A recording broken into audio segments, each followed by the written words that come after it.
그렇죠.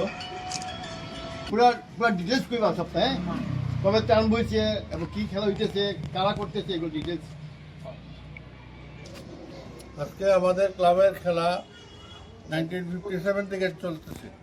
আমাদের এই খেলা আমাদের প্রত্যেক বছর হয় 23 জানুয়ারি থেকে 26 জানুয়ারি পর্যন্ত।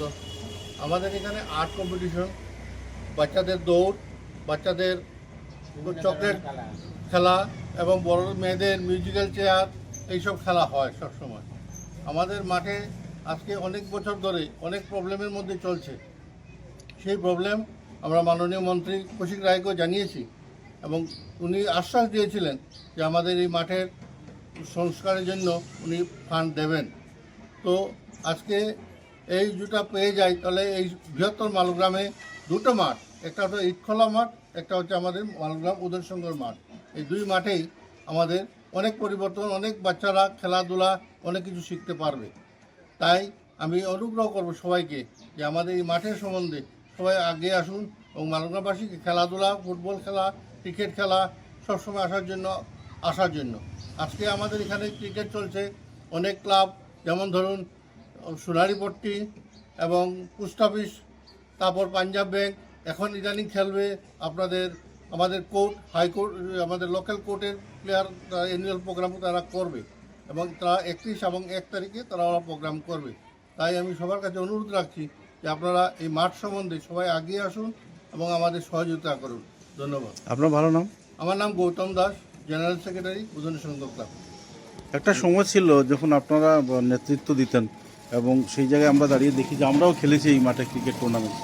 এত অঞ্চলে খেলোয়াড় প্রচুর রয়েছে, মোবাইলের জগৎ থেকে বাচ্চাদেরকে মাঠে আনতে হলে কিন্তু সেই পরিবেশটা দরকার, সেই পরিবেশটা এখানে নেই। তো সে ব্যাপারে আপনারা কতটুকু ভুক্তভোগী এবং কি সমস্যাটা?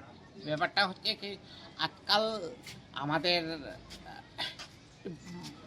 আমাদের অঞ্চলে অনেক প্লেয়ার আছে, কিন্তু সেই রকম আমরা সুযোগ সুবিধা ওদেরকে তুলে দিতে পারছি না।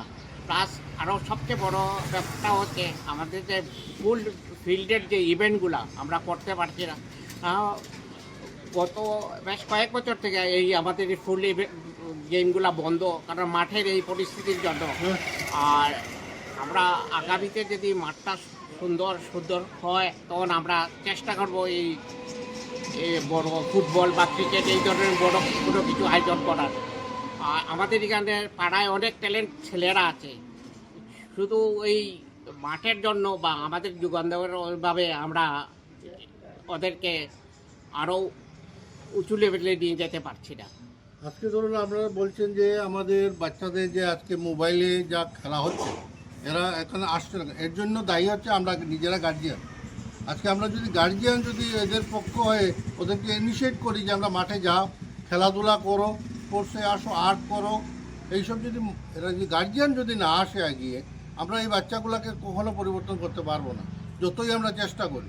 কারণ গার্জিয়ান হচ্ছে মেইন এখানে। আমরা চেষ্টা করে যাচ্ছি যে ওরা খেলা আসুক, ক্রিকেটে খেলতে আসুক, ছোটো ছোটো বল নিয়ে মাঠে নামুক, কিন্তু বেশিরভাগ সময় দেখা যাচ্ছে যে গার্জিয়ান ওদের মোবাইল দিয়ে ওদেরকে অন্য রাস্তায় নিয়ে চলে যাচ্ছে। তাই আমি সবাই গার্জিয়ানদেরকে আমি অনুরোধ করব, আপনার বাচ্চাদেরকে মাঠে নামান, খেলতে দিন, খেলা শেখান।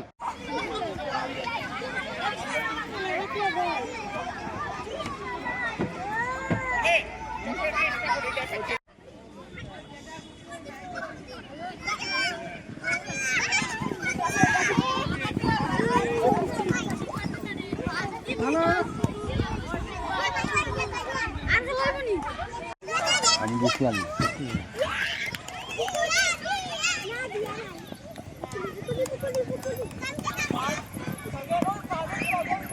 লালটা